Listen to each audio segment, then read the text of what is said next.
What's up, guys? Welcome to the Courtside Soundoff podcast today. I'm Josh Evanoff. He's Andrew Ortega. Lots of stuff to talk about today. UFC 250, The Last Dance, a little bit of boxing news, as well as a UFC Florida recap. Before we get into that, I want to talk to you guys about Fight TV. Because, obviously we have a deal Fight TV. If you guys want to go through our link, that is available on our Podbean page, on our YouTube, you guys can get the leading digital streaming platform for combat sports, featuring over 1,000 live events a year. Fight can be accessed via its mobile apps for iOS and Android devices, Apple TV, Android TV, Roku, and Amazon Fire TV.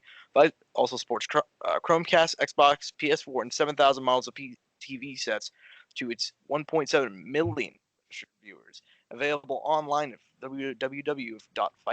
The Fight digital platform also offers premium pay-per-view content from AEW, PBC, and Fox One Championship, Top Rank, Ryzen, ITV, Impact Wrestling, LWROH, NJPW, AAA, Valor, BKFC, BKB, with an average order price of $30. PPV prices range from $4.99 to $79.99, with subscriptions from $4.99 to $120. Some with free trials. New events are added weekly. If you guys, like I said, if you guys want to go get some Fight TV Plus content, go through the link, get a free 7-day trial. After that, you will be charged, but it's only $4.99. It is absolutely worth it. Speaking of Fight TV, I really want to talk really quickly about the Double or Nothing pay-per-view that's happening. You guys know me. I'm a massive wrestling fan. AEW, pretty much the main competitor to WWE nowadays.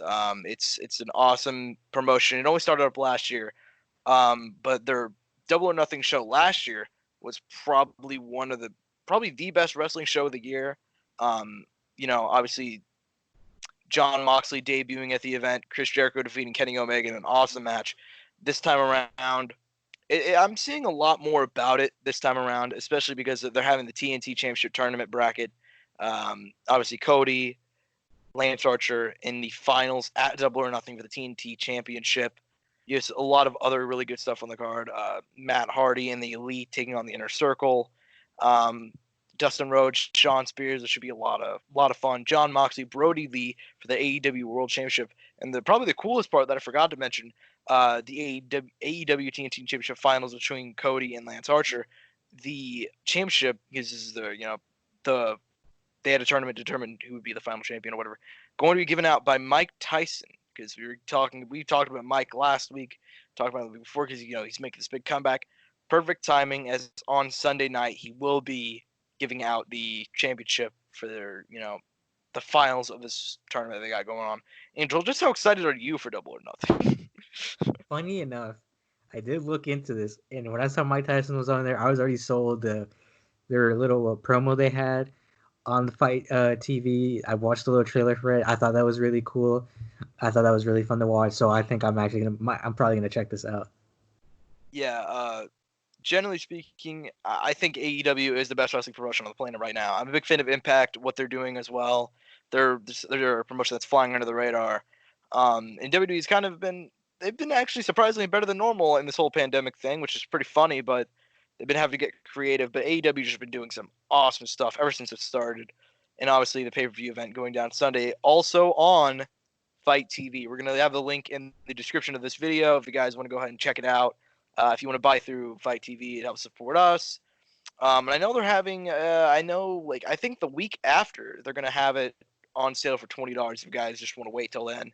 That's probably what I'm going to do, because I'll fly the high seas on Sunday, and then, but I'm joking. But yeah, if you guys will support us, Double or Nothing, Sunday, May 23rd, awesome card, Mike Tyson, the GOAT, giving out the title, and obviously the finals of the TNT Championship bracket, and all that stuff. So yeah, shout out to AEW Double or Nothing. But anyways, just want to get that one out of the way.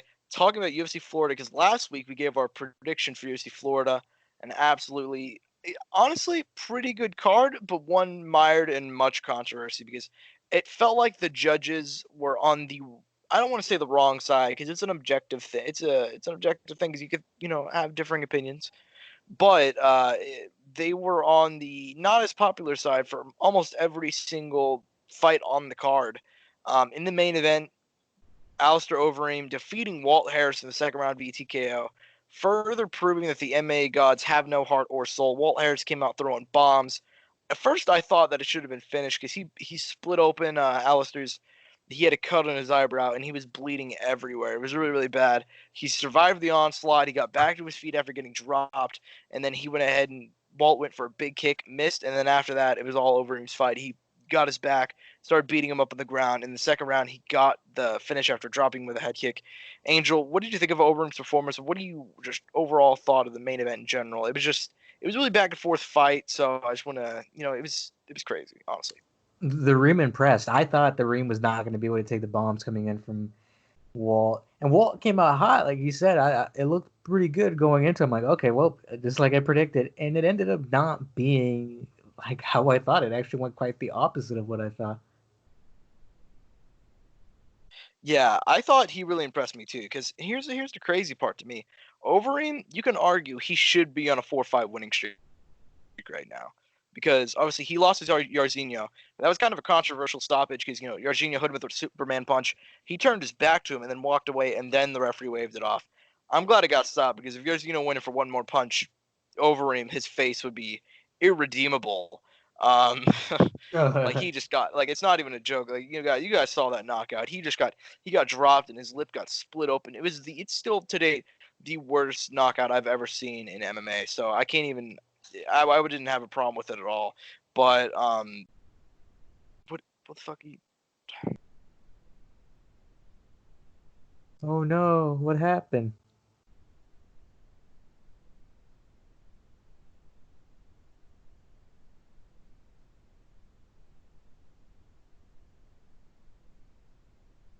I think my shit just got messed up real quick. Where was I at? You talk about the Reem and that he should arguably be on a 4-fight win streak, Yeah. and So yeah, he that stoppage was kind of controversial when against Jairzinho. He split his lip open. I didn't have a problem with it overall, but again, it's debatable. Before that, he won 2 in a row. He knocked out Alexei Oleinik, who is coming off a really good win over Verdum. And then, that performance against Walt, man, because Walt was coming out throwing bombs. He said he was hot, man. Like he should have arguably have gotten that finished. And then Overeem he survives it. He weathers the storm. His chin's weirdly improved with time. He's weird like Andrei Arlovsky. Like Arlovsky's chin was gone years ago, and now he's out here still winning fights and he hasn't been knocked out. Yeah, man. Shout out Overeem. He's right back in the title conversation. He probably needs a couple more wins to get there. But I was thinking the other day, Overeem JDS too. That'd be a really good rematch for both of those guys at this point in their careers. But in terms of other fights on the card, the co-main event, Claudia Gadelha defeating Angela Overkill Hill. One of the fights on the card that most people thought the judges got wrong. First, who did you think won the fight, and what did you think about like the fight as a whole? Because it was pretty much back and forth, honestly. Claudia came out pretty clearly, took the first round. Second round was pretty clearly Angela Hill nearly finished Claudia. Had a great knockdown with a check left hook. After that, though, really kind of disappointing performance from Angela, in my opinion. Like, after she got the knockdown, she kind of struggled after that. She didn't turn up the pressure, which kind of disappointed me, but I still thought she won the fight. Who did you think won the fight? from what I saw and what I hear, I mean, back and forth, what you said are kind of, like the first like 2 rounds I hear are pretty cemented. Like how you said, like people are pretty convinced that's how it went. The third round is the one that everybody feels like trying to argue for, and I mean, I feel like you could, if you really want to, you could probably nitpick and edge it out one way or edge it out another way, but I mean, you know, I felt like it was right. I didn't have like I didn't have like a major issue with it. Like I didn't think it was like a complete and utter robbery by any means. No, it wasn't a robbery, and I feel like generally speaking, people are getting too liberal with the term robbery, because there was a fight on the card that this one really pissed me off, because I actually thought Song Yudong beat Marlon Vera. And if you look at the MMA decisions, which is a compilation of fan and media scores along with the actual judges' scores, it's pretty much the media had it split down the middle. The judges all gave it to Song Yudong. And if you look at the punch stats from that fight, it's entirely identical. It's literally almost completely identical. Marlon was moving forward and he was throwing more strikes, but Song Yadong clearly was throwing the more power strikes and seemed to be more accurate. I haven't looked at the accuracy stats, but overall, he seemed to be landing the more accurate and harder punches. So to me, having people get mad at that one overall really pissed me off. A lot of people were calling it was robbery, and Marlon making some low-key racist comments, but not really. Like it was debatable on Twitter. But yeah, I didn't think the Hill fight was a robbery at all. I mean, the third round was pretty back and forth. I'm not really sure what people thought that one was a robbery. The one that I thought was I have no idea how they thought Dan Ige beat Edson Barboza. That one was just that was mind blowing to me. Barboza knocked him down in the first and finished in the first. Uh, hurt him really badly in the second with a liver shot. You can argue Ige was winning the round before that, but it was only like what Ige took the first 3 minutes, but not as impressively, and Barboza nearly finished him in the last 2 minutes. So I don't understand how it was. That was one of the worst decisions I've seen in a long time, honestly. Were there any fights that stuck out from the undercard for you? Because I thought there was a couple that I wanted to talk about, but I'm gonna let you have the floor first. I'm sorry I missed that on the undercard, but man, I'm still stunned about the whole Overeem thing because I did not have any faith in Overeem whatsoever. Damn. I honestly thought I think I might have picked Walt Harris. I don't remember which one I picked, but I remember thinking like Overeem's probably gonna win this because the MMA gods just they don't give a flying fuck about who you are, how things have gone for you. They just don't care. So I low key thought that Overeem was gonna get the win, but I went with Walt anyway. Ended up being wrong, but the fight I want to give 2 shout outs, 3 actually on the undercard. Miguel Baezea versus Matt Brown was one of the most fun 2-round fights I've ever seen.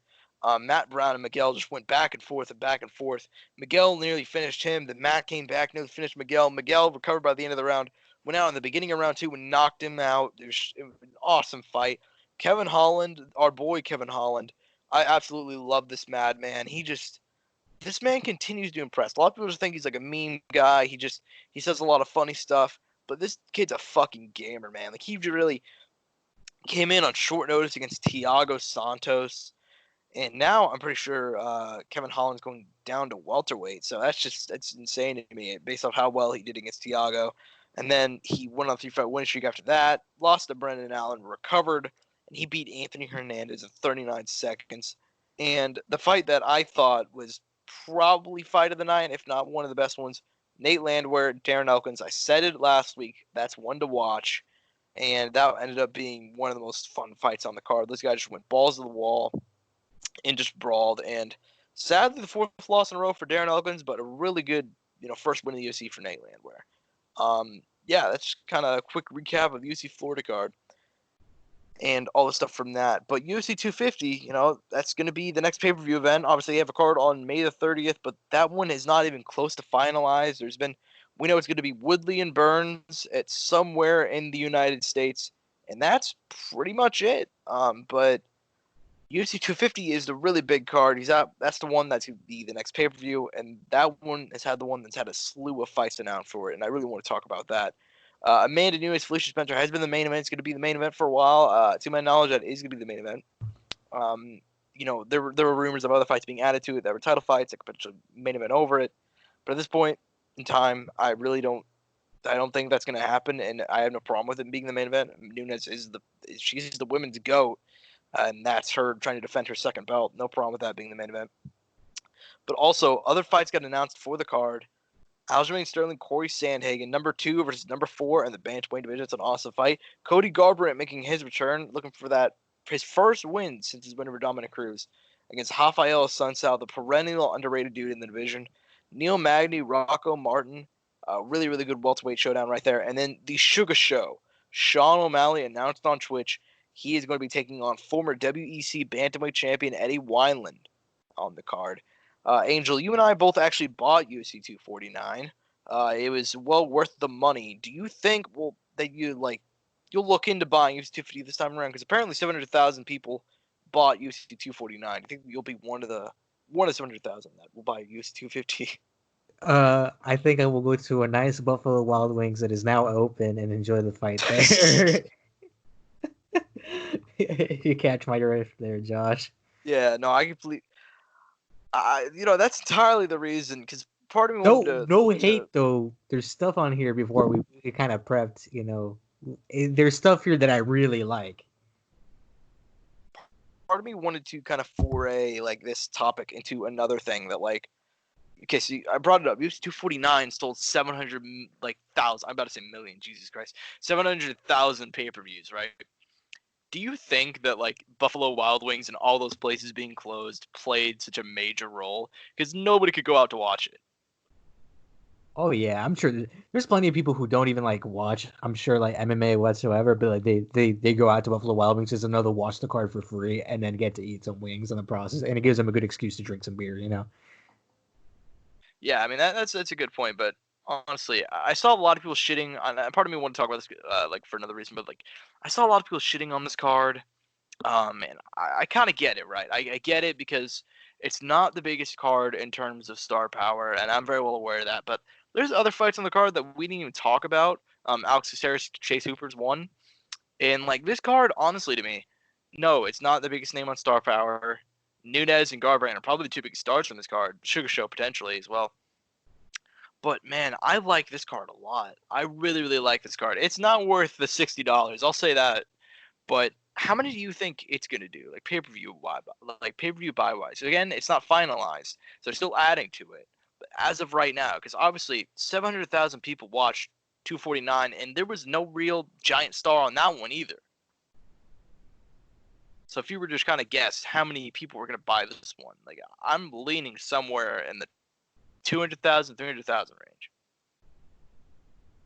I probably agree with you. I the highest I shoot is probably like 4. Well, I actually thought that's what 249 was gonna do. I'm pretty sure I said on the podcast he was gonna do 450, and then I looked like a complete dumbass. Like I'm pretty sure like just the UFC is going through like I remember like you and I debated kind of like whether or not it'd go like MMA would have giant numbers during this time because conventional wisdom would say there's nobody else watching shit, so it should. There's no sports right now outside of KBO baseball in South Korea. But like, there's no sports going on right now, really, for the most part, outside of professional wrestling and KBO baseball. So conventional wisdom would say that MMA would boom in popularity, do so well, and the UFC Brazil card didn't. But then UFC 249 did, and then the Overeem Harris card kind of didn't. I think it did 1.2 million, which isn't terrible, but for ESPN with no sports going on, it should be bigger. So if I were to bet, I think this one's going to do less than 249, but still pretty decent numbers. If I had to guess, probably around 200 300,000 range. So yeah, man, that's kind of all there is to talk about. But there were other fights announced for other fight cards, excuse me, coming up. Fight Island fights are finally being confirmed and they're finally being made. No real fight cards have been confirmed like as a whole. But Paige Van Zandt's being returning against Amanda Ribas. Joey B, Joseph Benavidez getting his flyweight title rematch against Stevenson Figueroa. And that one's going to be an absolute banger. The first one was as well, so I'm excited for that one. But to kind of move on from the whole MMA world to The Last Dance. Now, it ended last week, and it was. I said I was gonna wait for it to finish before I went ahead and like watched all of it because I'm not that person that really likes to sit. I know a lot of people were like, "Oh, television these days, nobody's watching everything." Like TV shows back in the early 2000s, not even early 2000s, but like early 2010s. Everybody, like for example, The Walking Dead or Breaking Bad or something. Everybody would watch it on like an episodic, like week to week basis, and everybody would talk about it. I know that's what a lot of people like to do with The Last Dance, and I understand lots of people were kind of feeling nostalgic over that whole idea because everything's on streaming now. I'm that dude that likes to stream shit, so I just waited until The Last Dance finished up, and then I watched all of it over the span of 2 days. And let me say, I know Angel's not finished it. I know he said he's on episode 6, but I gotta say, man, I have a lot of thoughts on The Last Dance that some of them I'm gonna say this week, some of them I'm gonna say for next week whenever Angel finishes it, but goddamn, episode 10 is probably. I actually thought 7 and 8 were a bit of a drag. Honestly, I thought that episode 9 and 10 specifically. I'm not gonna spoil some of the stuff in 9 because there's some stuff that I didn't know that Angel, I'm pretty sure you don't know. Because episode 9 is kind of a Steve Kerr episode, and they said stuff about him that I didn't even know, which I thought was really really interesting, and how he kind of related to Michael. So Episode. It's kind of weird to say spoiling about a documentary and it's real life shit, but still, you know the point I'm making here. Kind of Episode like the 10 though, joke I huh? made. I'm like, it was kind of like the joke I made Josh, where it's like, well, Josh, it's not like I don't know how the Last Dance is gonna end, you know? Yeah, I mean, you're right, but like there was stuff like I'm pretty sure you don't know. I mean, do you know much about Steve Kerr, like outside of basketball? Not like a crazy amount. No, no, Yeah, definitely. well, I mean, I didn't either. So he kind of talks about like how he kind of related to Michael, how he kind of got along with Michael, and one of the ways that they did, and it was something I didn't even know because Steve Kerr, like, I don't want to get into it, but kind of his dad had some crazy shit happen. So, um, episode 10 though is just phenomenal. Like, they I want to give a quick shout out to my man Zach Hemsey. He's a fantastic composer, does great music, and I listened to this guy's music for a long time, not even related to this. And so then when we had one of his songs pop up in The Last Dance, episode 10, near the final, like the game 6 of the final series or whatever, The Last Dance, absolutely phenomenal, and just the final kind of scenes of them winning that title, and with the music, it was just the presentation. It was phenomenal. Episode 10, probably the greatest one of that whole series. But I got to ask you, do you feel like I saw Scottie Pippen actually complained about how he was portrayed, and I'm not sure if I agreed with him, but I'm seeing a lot of people are upset with how they're portrayed and how it's just kind of a Jordan fluff piece. And I said that since the beginning. But do you think it's that substantiated? Because I see a lot of people getting like at first whenever Last Dance premiered, people were saying like this is the greatest sports doc of all time, and some people are still saying that. But I feel like it's kind of going back on it as the show kind of went on. I don't know. I don't feel like it is. I haven't gotten that vibe at all. I feel like I've gotten to know everyone pretty well.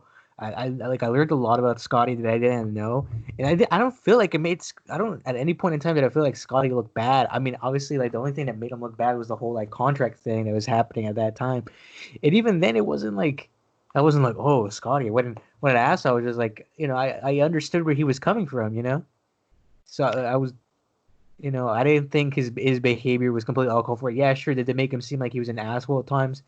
Yeah, but I think everybody was kind of being an asshole at that time to oh man, the general manager at the time. I don't know why I blanked on his name. Jerry Krause. Yeah, Jerry Krause. Yeah. So it's not like and at least I never felt like it was only Scotty. Like I felt like everybody kind of had their go at him, and it's not like Jordan wasn't a dick himself. I mean, he in there made fun of people too. You know what I mean? And he admitted Yeah. to it. He said he wasn't a nice guy. So I don't think anybody's made out to look like necessarily bad. Yeah. The only person that I didn't really agree with the claim that Scotty, he thought like they were trying to make him look bad because I didn't think they made him look bad at all. There's an episode where they pretty much said that he quit on his team, which I think is probably the main problem, that he did quit on his team. Like that's pretty much how there's one game where he does, and like he literally just goes to the bench. That's the definition of quitting on your team. But I thought he was presented pretty well. I didn't necessarily have a problem with how a lot of people portrayed. The only one I had a particular issue with was probably Jerry Krause. And my only issue with how they presented Jerry Krause is because I felt like a lot of the documentary, just over the course of 10 episodes, it wasn't until the final one where anybody says anything positive about Jerry Krause. It just felt like they were just shitting on him the entire time, and I didn't feel good about shitting on a dead guy who can't defend himself. Like it made me feel kind of dirty, especially considering like the owner of the team got absolved of all blame whenever if he wanted to keep that team together after the 98 season, he totally could have. And I read a long interview on r/NBA, which is funny, but whatever. I read it on r/NBA where they took quotes, and he talked about why that team broke up. Jerry Krause did, and he makes a damn good explanation about how, like, listen, Phil Jackson didn't want to come back and coach a rebuilding team, and that team was going to have to be rebuilding because we couldn't afford all the people that Scotty wanted to contract, and Dennis Rodman was half in, half out. Dennis Rodman only played another 35 games in the NBA, and he made a lot of really, really good points about like why that team broke up. But instead, they spend the majority of 10 episodes shitting on Jerry Krause whenever he fell on to more people, you know, blame. The only time anybody said anything positive about him was that Scottie Pippen said in the 10th episode that he was the greatest GM of all time. And that was the only time anybody said anything positive about the guy. So I don't know. That was the only part that made me feel bad. But another part that made me feel bad is also I feel so bad for those Utah Jazz teams, man. Because like I don't feel bad for Karl Malone, but I feel so bad for John Stockton because they show like how those teams just went to war with the Bulls, and it's insane to me just how careers would be changed if like they even won one. Like I said it before we started recording, but wouldn't Karl Malone absolutely be considered one of the greatest players of all time if he at least won one? Oh yeah, definitely. Like, yeah, I thought about this. Like, even if he was a part of like, he signed with the Lakers in like what was it, 04, Oh yeah, 03? very late into his life. Yeah, if he even got a ring with them, he'd be considered one of the greatest of all time.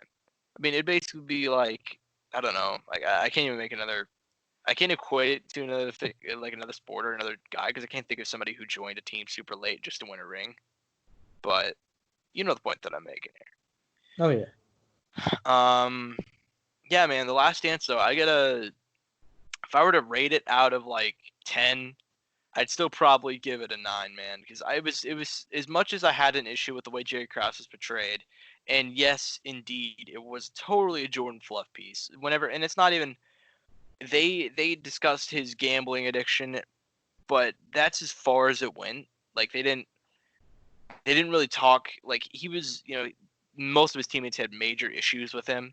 Not most of his teammates, but a lot of teammates had major issues with him because of how he like treated them, and like basically they chalked that up to, well, I mean, it's because he's a winner and he won, and that's why they won, because he was an asshole. And I'm like, okay, well you could win without being an asshole. It's like but still, it was phenomenal, man. And sort of the other thing to talk about is how now Tom Brady is getting his own Last Dance, which is pretty strange because they announced it while Tom Brady is currently playing and has a very good chance to win another ring.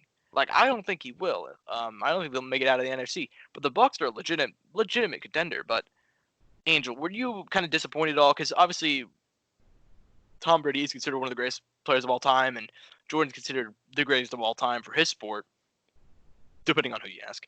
But we were theorizing last week about who could potentially be the next Last Dance kind of athlete, and then we got a guy in Tom Brady. Was that kind of disappointing to you at all? Like with that announcement from ESPN? I mean, I definitely wasn't excited for. And granted, football isn't my bread and butter, but I can appreciate greatness. You know what I mean? And I was like, well, I mean, the guy's still playing. I mean, he hasn't like he's definitely cemented himself as a legend. But it's not the guy's still playing. It wasn't it wasn't my I wasn't excited for it at all. No. Yeah. Just as a football fan, I feel like he could have made much better. Because I feel like the Tom Brady story's been told 7,000 different times. Like he's had multiple documentaries about himself, and obviously so has MJ, I'm sure. But it's just kind of disappointing in my eyes because he not only is he still playing, but it's like, yes, we know his story. He was drafted in the 6th round. He split time in Michigan. He wasn't their full-time starter. But only for like one season. I don't think it was one season. It was like half a season. They really kind of they really overplay in documentaries just how bad of a quarterback Tom Brady was in college. Like he was still starting for Michigan and led them to multiple bowl games. But whatever. Um, yeah. In terms of athletes, like I said, I thought Tyson would be the great one. That's not even in football, man. Like I feel like I can think of more like better players from football, but I realize they're trying to make it like probably like a GOAT thing. Like, and Tom Brady's considered the GOAT. I don't think he is, but a lot of people consider him to be the GOAT. What else do we have to talk about?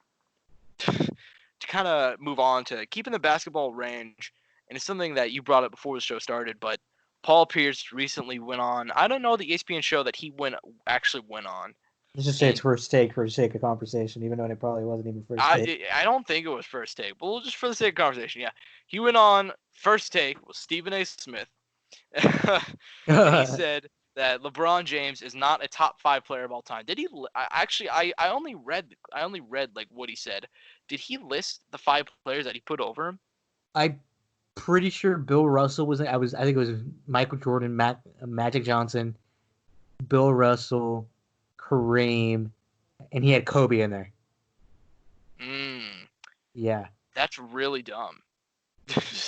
Yeah, that's who he had in there.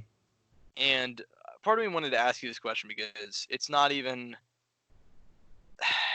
it's not even like a thing of I think this way, but a lot of dudes, a lot of former players kind of go to ESPN and they try to copy the Stephen A format.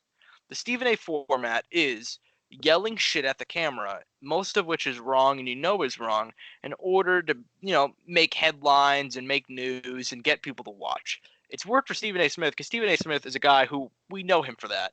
The Stephen A. Burner is the greatest Twitter account of all time. People love Stephen A. for his outlandish shit. I don't take anything he says seriously, but I love his radio show for how he goes off on people. I love him yelling at fucking LeVar Ball. Like, I love him screaming and saying outrageous shit. But also, it's weird whenever you have a guy like Paul Pierce, because Paul Pierce is a former NBA champion and considered one of the greatest small forwards of all time. And we talked about it last week. I think he was ranked number 62 in the greatest players of all time. Is he kind of destroying his legacy for, like, a group of younger fans because he's going out here and saying a lot of outlandish shit? And because of that, people don't like Paul Pierce right now. Like, a lot of people just look at him like, oh, he's just some bitter guy because he wasn't that good, despite the fact that he was on, an NBA championship team, and he was the guy that LeBron couldn't get around for a long time. I mean, it's definitely not a smart thing to do. I'll say that, but it is what it is. I don't know. It's definitely not an intelligent thing by any means. I'll put that out there to keep it quite frank and simple. Do you do you think LeBron's in the top 5 of all time, Angel? As a matter of fact, yes. Yes, yeah, that's what I thought. Yeah. I mean, I'm not stupid. I'm believe aware. I can't believe you put Kobe in there. I mean, Kobe's not even in the top 10 Lakers of all time, let alone players. He's not here. We can't have that conversation right now. We should get him on sometime. That'd be fun. We should get him on sometime, and I think that would actually maybe be like amazing clickbait on why Kobe is a top 10 player. I'm not even. He has a surprisingly good explanation too. Which is weird. But if we can ever get him on, I know this is kind of weird to the public because we're referring to someone we know who believes this. Famed author, actually. Famed author, yes. Yeah, man.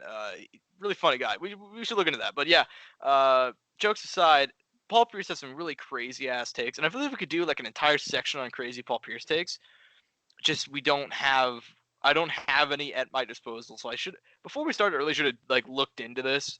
But yeah, man, I really hope that he stops saying crazy shit because I feel like he's just kind of starting to like ruin it for like a lot of younger fans that didn't see Paul Pierce in his prime. Because like I see all the time in r/NBA people trashing him. I see people on NBA Twitter trashing him about how he wasn't that good, and it's like, man, LeBron had to go to Miami to form a big three to get around the Boston Celtics. Like, and that's not even me just saying shit to say shit. That's literally what happened. He had to leave Cleveland and form a super team in order to get around Paul Pierce. Paul Pierce was the best player on them. Well, that's debatable. He was the best scorer on that team. Those Boston Celtics they were a motherfucker, man. They were really, really good. And I know. I found the quote. Was a quote? I think so.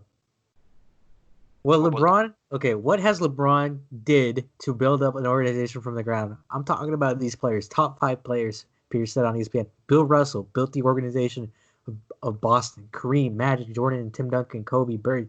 These guys are all-time top 10 players who helped build the organization or continued the tradition. There we go. That was his quote. That's his official quote. What does that even mean? I think what he means by that is he kind of built. When you think he kind of built like the iconicism behind like those kind of teams. Like when you think of Bill Russell, began that giant legacy of winning with the Boston Celtics for many, many years. Kareem, obviously just winning, being great.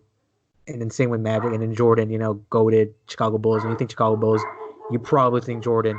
And when you think Tim Duncan, you think Spurs. And when you think Kobe, you only think Lakers because he only played for the Lakers. And when you think Bird, you think Celtics. Where LeBron, you have to think Miami probably. You know, he played with the Cavs, Eh, you know, and now he's the Lakers. You know, he jumped around. But I mean, also, I kind of do have to take, you know, it's probably the more modern era of the NBA where we'll probably see yeah, that happen more I was about often. to say that. I was about to say that. It's not really a fair comparison based off of. There's no lifers now in the NBA. There's none. Well, I'm sure there will be some, you know. Bullshit. And you're only saying that because you don't want Devin Booker to leave the Suns. Well, no, I'm not even saying that, but I mean, I'm saying, but I'll be like, Steph is going to be one of those guys that I think will never leave the Warriors and probably retire a Warrior. Mm. You know what? That's fair. Steph's a guy I didn't even think about whenever it came to that. Steph, I think he's probably one of. I think Clay's gonna leave. I think Clay and Draymond will leave at some point though. We're Oh just talking yeah, about probably. strictly the Warriors. I'm telling you, But bro, Clay's the Scotty, the Curry's Jordan. oh, he absolutely is. It's not even a comparison, except that Steph shouldn't be compared to Jordan. Yeah, but yeah, I'm saying, you know, for I lack know, of, you I know. know, I'm just fucking with you. parallel. I'm just fucking with you. Yeah, Steph's the only guy I can actually think about now that you brought him up because I can't. Who else? Like in terms of strictly being a lifer, maybe Dame. John Wall because he'll retire soon. Okay, here I found his list. His official list is number 1 Jordan, number 2 Kareem, number 3 Bill Russell, number 4 Magic Johnson, and number 5 Kobe Bryant. You know what my issue with putting a lot of listen, I I'm not gonna Wait, hold dispute. up. There's more. I had Oh, there's LeBron more. James at number 5 1 week ago ahead of Bryant. I'm sorry to cut you off, but that was also in the quote.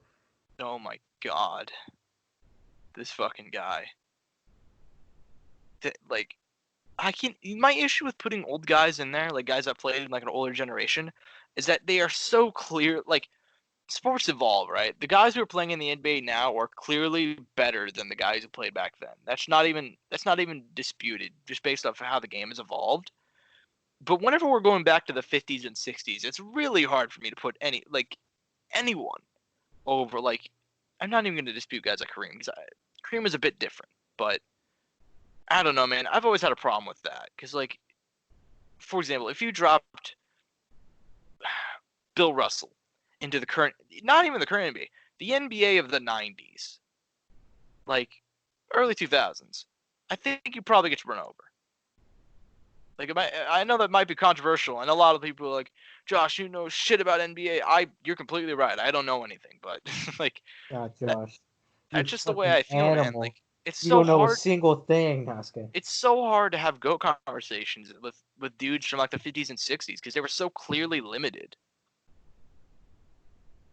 That's not even me being mean. It's just the truth. You know, like it's not even that they were limited. Also, it's that the competition they were playing against was even more limited than they were.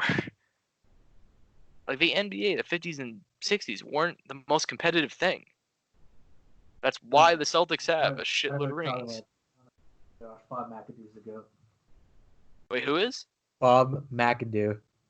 Bob McAdoo, the greatest of all time. You're completely right. Bob McAdoo, greatest of all time. Played with the Buffaloes. Yes. Probably didn't even know that was a team, did you? Buffalo Braves. No, I did not. Yep, played for the I'd Buffaloes. heard the name Bob McAdoo, but I'd never. NBA champ. First NBA MVP for your information. Greatest of all time, Bob McAdoo. Won 3 titles as a coach with the Heat. Yes, he did. I kind of wanted to pull us back to the lifer conversation.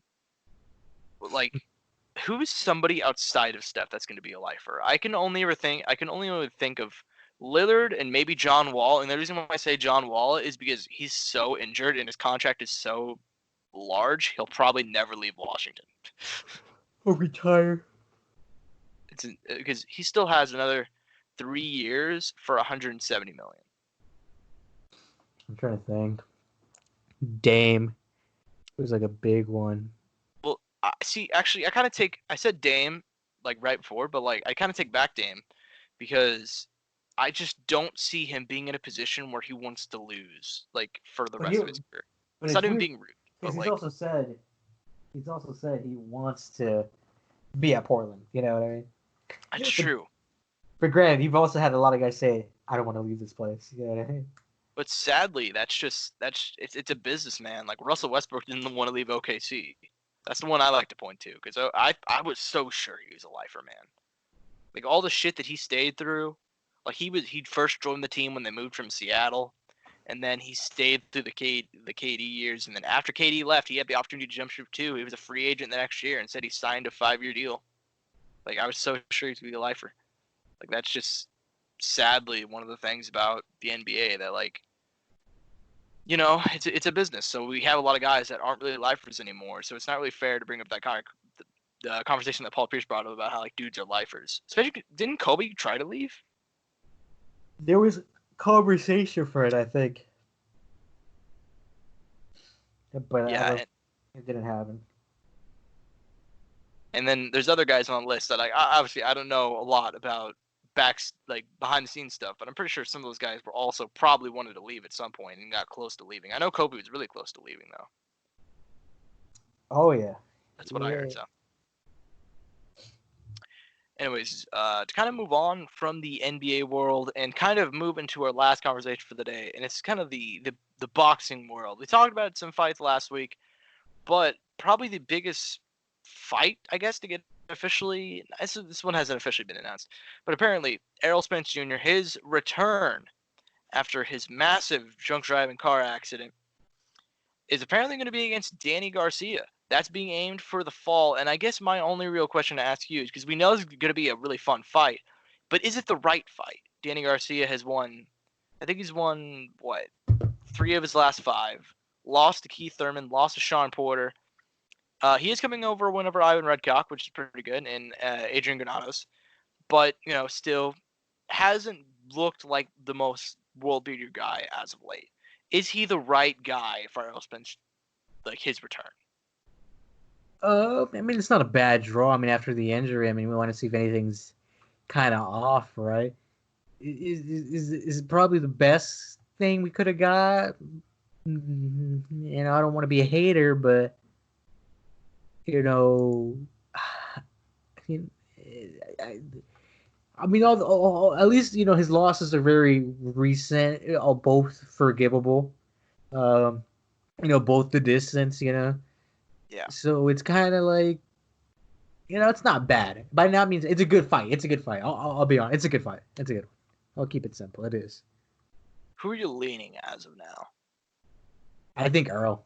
Earl still has it. I mean, if everything's fine and normal, I think Earl takes this very handily. He should. There's no reason not to. Yeah, that's kind of my thinking as well. I think in terms of fights to make, I think it's a pretty decent one for him to come back to. Like, it's obviously not necessarily what I want. Like, I want to see Errol fight the best of the best, but Danny Garcia is pretty damn good. But I'm like, also, he's coming off a really bad car accident. Like, he should be dead. Like not even. I'm not saying that in a mean way. Let me be clear about this. Didn't he get flipped from his car? Like okay, I'm gonna read this real quick off Wikipedia. He was traveling at a high rate of speed, veered left over the center median onto the southbound lanes and flipped multiple times, ejecting the driver who was not wearing a seatbelt. The most he got though was facial lacerations and no broken bones. Crazy. He was charged with DWI, and he posted on Instagram the next day, "No broken bones, but I'm a savage." He then deleted this post after receiving backlash. Sounds about right.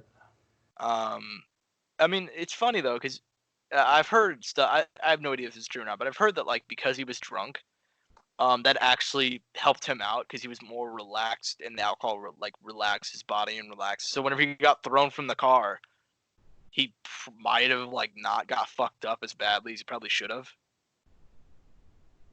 You know what I mean? Like how just people on alcohol could just live through crazy shit. No, you're right. But God. Yeah, no, absolutely. Like good for him. I mean, he is a savage, so. He is, isn't he?